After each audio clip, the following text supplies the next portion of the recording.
Hello everyone, myself Ashok Ojinhalli from SG College, Koppal. Now I am going to explain about the concept of ecosystem from environmental studies. Ecosystem, the concept was first propounded by A.F. Tansley in 1935. The concept explains about the ecosystem. Ecosystem refers to the system where living and non-living organisms are interacting each other. We can find ecosystems in our environment in form of terrestrial ecosystems and as well as in form of aquatic ecosystems. ಜೈವಿಕ ಪರಿಸರ ವ್ಯವಸ್ಥೆ ಅಂತ ಹೇಳ್ತೀವಿ. ಜೈವಿಕ ಪರಿಸರ ವ್ಯವಸ್ಥೆಯ ಪರಿಕಲ್ಪನೆಯನ್ನು ಮೊದಲ ಬಾರಿಗೆ ಪ್ರತಿಪಾದನೆ ಮಾಡಿದವರು ಟ್ಯಾನ್ಸ್ಲೆ ಅಂತಕ್ಕಂತಹ ಒಬ್ಬ ಪರಿಸರ ವಿಜ್ಞಾನಿ 1935ರಲ್ಲಿ. ಈ ಜೈವಿಕ ಪರಿಸರ ವ್ಯವಸ್ಥೆ ಅಂತಕ್ಕಂಥದ್ದು ಒಂದು ವ್ಯವಸ್ಥೆ ಆಗಿದ್ದು ಇಲ್ಲಿ ಜೈವಿಕ ಮತ್ತು ಅಜೈವಿಕ ಘಟಕಗಳು ಒಂದನ್ನೊಂದು ಅಂತರ್ಕ್ರಿಯೆ ನಡೆಸ್ತಾ ಇರತಕ್ಕಂಥ ಒಂದು ವ್ಯವಸ್ಥೆಯಾಗಿದೆ. ಈ ಜೈವಿಕ ವ್ಯವಸ್ಥೆಯನ್ನು ನಾವು ಪರಿಸರದಲ್ಲಿ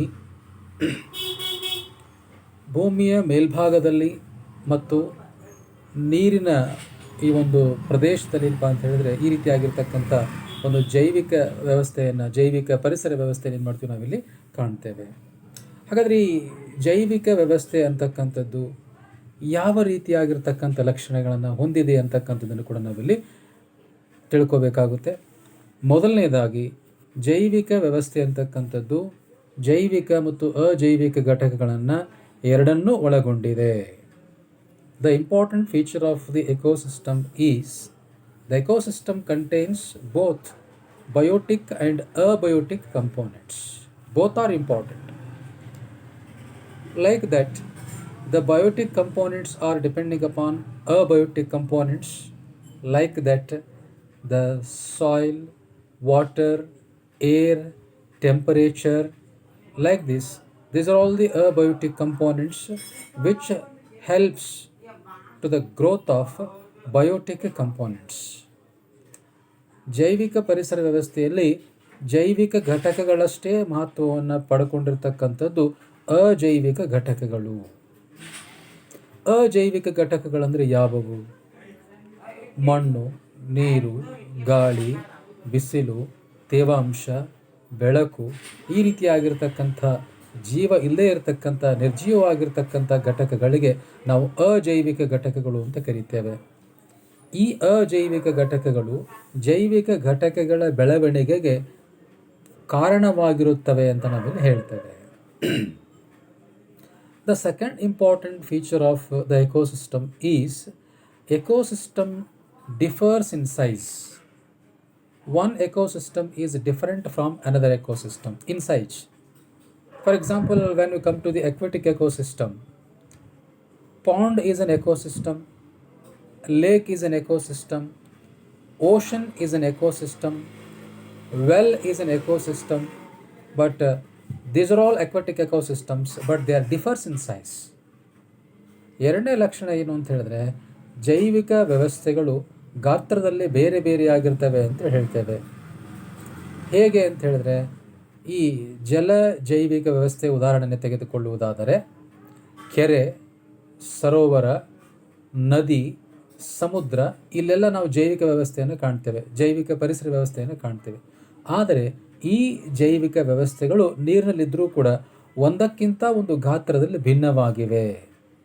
ಸಮುದ್ರ ಜೈವಿಕ ವ್ಯವಸ್ಥೆ ಬಹಳ ದೊಡ್ಡ ಜೈವಿಕ ವ್ಯವಸ್ಥೆ ಆಗಿದ್ದರೆ ಬಾವಿ ಮತ್ತು ಕೆರೆಯ ಜೈವಿಕ ವ್ಯವಸ್ಥೆ ಬಹಳ ಸಣ್ಣ ಜೈವಿಕ ವ್ಯವಸ್ಥೆ ಆಗಿರುತ್ತೆ, ಗಾತ್ರದಲ್ಲಿ ಬೇರೆ ಬೇರೆ ಆಗಿರ್ತವೆ ಅಂತೇಳಿ ನಾವಿಲ್ಲಿ ಹೇಳ್ತೇವೆ.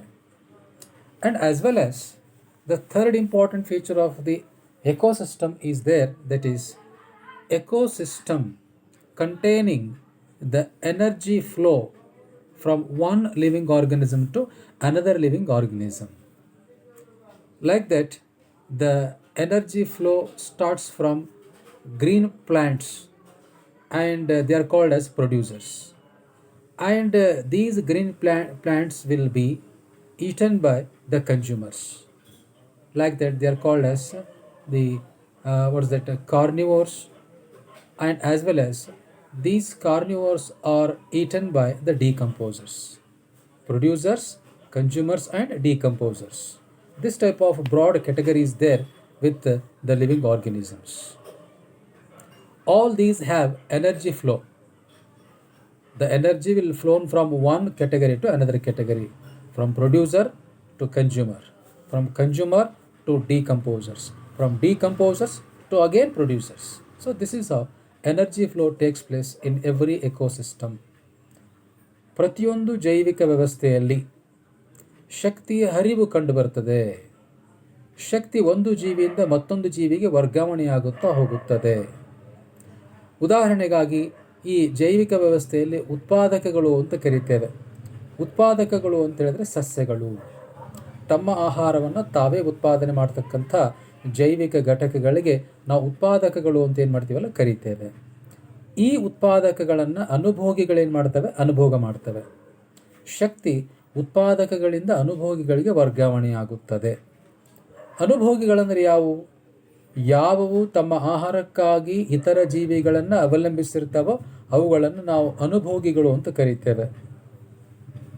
ಉದಾಹರಣೆಗಾಗಿ ಮನುಷ್ಯ ಅನುಭೋಗಿಯಾಗಿದ್ದಾನೆ, ಪ್ರಾಣಿಗಳು ಅನುಭೋಗಿಗಳಾಗಿವೆ. ಮಾಂಸಾಹಾರಿಗಳಿರ್ಬೋದು, ಸಸ್ಯಾಹಾರಿಗಳಿರ್ಬೋದು, ಎಲ್ಲ ಪ್ರಕಾರದ ಪ್ರಾಣಿ ಪ್ರಭೇದಗಳು, ಕ್ರಿಮಿಕೀಟಗಳು, ಇವೆಲ್ಲವುಗಳನ್ನು ನಾವೇನು ಮಾಡ್ತೀವಿ? ಅನುಭೋಗಿಗಳು ಅಂತ ಕರಿತೇವೆ. ಉತ್ಪಾದಕಗಳು ಅಂತ ಹೇಳಿದ್ರೆ ಸಸ್ಯಗಳು. ಸಸ್ಯಗಳನ್ನು ಮಾತ್ರ ನಾವು ಉತ್ಪಾದಕಗಳು ಅಂತ ಕರಿತೇವೆ. ಯಾಕೆ ಅಂತ ಹೇಳಿದ್ರೆ ಈ ಸಸ್ಯಗಳು ಸೂರ್ಯನ ಸಹಾಯದಿಂದ, ಸೂರ್ಯನ ಕಿರಣಗಳ ಸಹಾಯದಿಂದ ದ್ಯುತಿ ಸಂಶ್ಲೇಷಣೆ ಕ್ರಿಯೆ ಮೂಲಕ ಆಹಾರವನ್ನು ಉತ್ಪಾದನೆ ಮಾಡಿಕೊಂಡು ತಮ್ಮಷ್ಟಕ್ಕೆ ತಾವೇ ಬೆಳಿತೇವೆ. ಸೊ ಇವುಗಳನ್ನು ನಾವೇನು ಮಾಡ್ತೀವಿ? ಅನುಭೋಗಿಸ್ತೀವಿ. ಹಾಗಾಗಿ ನಾವೆಲ್ಲ ಅನುಭೋಗಿಗಳು ಅಂತ ಪರಿಗಣಿಸಲ್ಪಡ್ತೇವೆ. ಸೊ ಉತ್ಪಾದಕಗಳಿಂದ ಅನುಭೋಗಿಗಳಿಗೆ, ಸೊ ಅನುಭೋಗಿಗಳಿಂದ ವಿಘಟಕಗಳಿಗೆ ಈ ಶಕ್ತಿ ಏನಾಗುತ್ತೆ? ಹರಿತದೆ. ಹಾಗಾದರೆ ವಿಘಟಕಗಳು ಅಂದರೆ ಏನು? ವಿಘಟಕಗಳು ಅಂತ ಹೇಳಿದ್ರೆ ಸತ್ತಂತಹ, ಕೊಳೆತಂಥ ಪ್ರಾಣಿಗಳ ದೇಹಗಳನ್ನು ವಿಭಜಿಸಿ ಆ ಒಂದು ಜೈವಿಕ ಘಟಕಗಳನ್ನು ಅಜೈವಿಕ ಘಟಕಗಳನ್ನಾಗಿ ಪರಿವರ್ತಿಸಿ ಭೂಮಿಯಲ್ಲಿ ಅವುಗಳನ್ನು ಸೇರಿಸ್ತಕ್ಕಂಥ ಕ್ರಿಯೆಯನ್ನು ಮಾಡ್ತಕ್ಕಂಥ ಜೀವಿಗಳಿಗೆ ನಾವು ಈ ವಿಘಟಕಗಳು ಅಂತ ಏನು ಮಾಡ್ತೀವಲ್ಲ ಕರೀತೇವೆ. ಸೊ ಯಾವಾಗ ಆ ಜೀವಿಗಳು ಜೈವಿಕ ಘಟಕಗಳನ್ನು ಅಜೈವಿಕ ಘಟಕಗಳನ್ನಾಗಿ ವಿಭಜಿಸ್ತವೆ ಅವಾಗ ಏನಾಗ್ತಾ ಹೋಗುತ್ತೆ? ಭೂಮಿಯಲ್ಲಿ ಲವಣಾಂಶಗಳು, ಭೂಮಿಯಲ್ಲಿ ಫಲವತ್ತತೆ ಹೆಚ್ಚಾಗ್ತಾ ಹೋಗುತ್ತೆ. ಆ ಫಲವತ್ತತೆಯ ಸಹಾಯದಿಂದ ಈ ಉತ್ಪಾದಕಗಳು ಅಂದರೆ ಸಸ್ಯಗಳು ಬೆಳೀತಾ ಹೋಗ್ತವೆ. ಹಿಂಗೆ ಒಂದು ಶಕ್ತಿಯ ಹರಿವನ್ನು ನಾವೇನು ಮಾಡ್ತೀವಿ? ಈ ಜೈವಿಕ ವ್ಯವಸ್ಥೆಯಲ್ಲಿ ಕಾಣ್ತೇವೆ.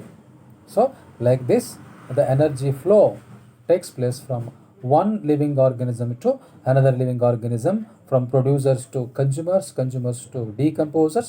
The decomposers, they will decompose the dead bodies or decayed bodies of the animals, and they will convert the organic materials into inorganic materials, and that will feed the soil, and the soil will get fertility, and by the way of that the growth of plants will be takes place. So this is the common feature in every ecosystem. And fourth important feature of the ecosystem is there, that is the living organisms are depending upon non-living organisms. ಇಲ್ಲಿ ಈ ಜೈವಿಕ ಅಂಶಗಳು ಅಜೈವಿಕ ಅಂಶಗಳನ್ನು ಅವಲಂಬಿಸಿರ್ತಕ್ಕಂಥದ್ದನ್ನು ನಾವಿಲ್ಲಿ ಕಾಣ್ತಾ ಇದ್ದೇವೆ. Without soil green plants will not grow. Soil is a abiotic component, non-living thing. So non-living thing supports the growth of the green plants. Like this, biotic and abiotic components both have interrelationship, both have interacted each other. And as well as we can classify the ecosystems in two types, that is terrestrial ecosystem, second one is aquatic ecosystem. Among a terrestrial ecosystem, grassland ecosystem is there, forest ecosystem is there, desert ecosystem is there. All these ecosystems they exist on the surface of the earth. Then come to the second one, that is aquatic ecosystem. Aquatic ecosystem contains the water, like that abiotic component. So like that the aquatic ecosystems can be named as lake, pond, river, stream, ocean, like this. These are all called as aquatic ecosystems. Water is the main content of the aquatic ecosystem. ಜೈವಿಕ ವ್ಯವಸ್ಥೆಗಳನ್ನು ಎರಡು ಪ್ರಕಾರಗಳಲ್ಲಿ ನಾವು ವರ್ಗೀಕರಿಸ್ತೇವೆ. ಒಂದು ಭೂಮಿಯ ಮೇಲ್ಭಾಗದಲ್ಲಿ ಕಂಡು ಬರ್ತಕ್ಕಂಥ ಆ ಒಂದು ಮಣ್ಣನ್ನು ಅವಲಂಬಿಸಿರ್ತಕ್ಕಂಥ ಒಂದು ಜೈವಿಕ ವ್ಯವಸ್ಥೆ. ಉದಾಹರಣೆಗೆ ಹುಲ್ಲುಗಾವಲು ಜೈವಿಕ ವ್ಯವಸ್ಥೆ, ಅರಣ್ಯ ಜೈವಿಕ ವ್ಯವಸ್ಥೆ, ಮರುಭೂಮಿ ಜೈವಿಕ ವ್ಯವಸ್ಥೆ. ಇಲ್ಲಿ ಪ್ರಮುಖವಾಗಿ ಏನಪ್ಪ ಅಂತ ಹೇಳಿದ್ರೆ ಭೂಮಿ ಪ್ರಮುಖವಾಗಿರ್ತಕ್ಕಂಥ ಒಂದು ಘಟಕವಾಗಿರುತ್ತೆ. ಇದರ ನಂತರ ಬರತಕ್ಕಂಥದ್ದು ಎರಡನೇದು ಜಲವ್ಯೂಹ ಪರಿಸರ ವ್ಯವಸ್ಥೆ ಅಥವಾ ಜಲವ್ಯೂಹ ಜೈವಿಕ ವ್ಯವಸ್ಥೆ ಅಂತ ಕರಿತೀವಿ ನಾವು. ಇಲ್ಲಿ ಪ್ರಮುಖವಾಗಿ ನೀರು ಪ್ರಮುಖ ಘಟಕವಾಗಿರುತ್ತೆ, ಅಂದರೆ ಪ್ರಮುಖ ಅಜೈವಿಕ ಘಟಕವಾಗಿರುತ್ತೆ. ಈ ನೀರನ್ನು ಆಧರಿಸಿ ಜೈವಿಕ ವ್ಯವಸ್ಥೆಗಳು ಬೆಳೆದು ಬರ್ತವೆ. ಉದಾಹರಣೆಗಾಗಿ ಈ ಸರೋವರಗಳು ಅಂತ ಹೇಳ್ತೀವಿ, ಕೆರೆಗಳು ಅಂತ ಹೇಳ್ತೀವಿ, ನದಿಗಳು, ತೊರೆಗಳು, ಸಮುದ್ರಗಳು ಅಂತ ಹೇಳ್ತೀವಿ. ಇವೆಲ್ಲವುಗಳನ್ನು ನಾವು ಜಲವ್ಯೂಹದ ಜೈವಿಕ ವ್ಯವಸ್ಥೆ ಅಂತ ಏನು ಮಾಡ್ತೀವಲ್ಲ ಕರಿತೇವೆ. ಇಲ್ಲಿರ್ತಕ್ಕಂಥ ಪ್ರಮುಖ ಅಜೈವಿಕ ಘಟಕ ಯಾವುದು ಅಂತ ಹೇಳಿದ್ರೆ ನೀರು. ನೀರಿನಲ್ಲಿ ನಾವು ಈ ರೀತಿಯಾಗಿರ್ತಕ್ಕಂಥ ಒಂದು ಜೈವಿಕ ವ್ಯವಸ್ಥೆಯನ್ನು ಏನು ಮಾಡ್ತೀವಲ್ಲ ಕಾಣ್ತೇವೆ. So this is about the brief explanation of ecosystem. By tomorrow we will discuss one more important concept.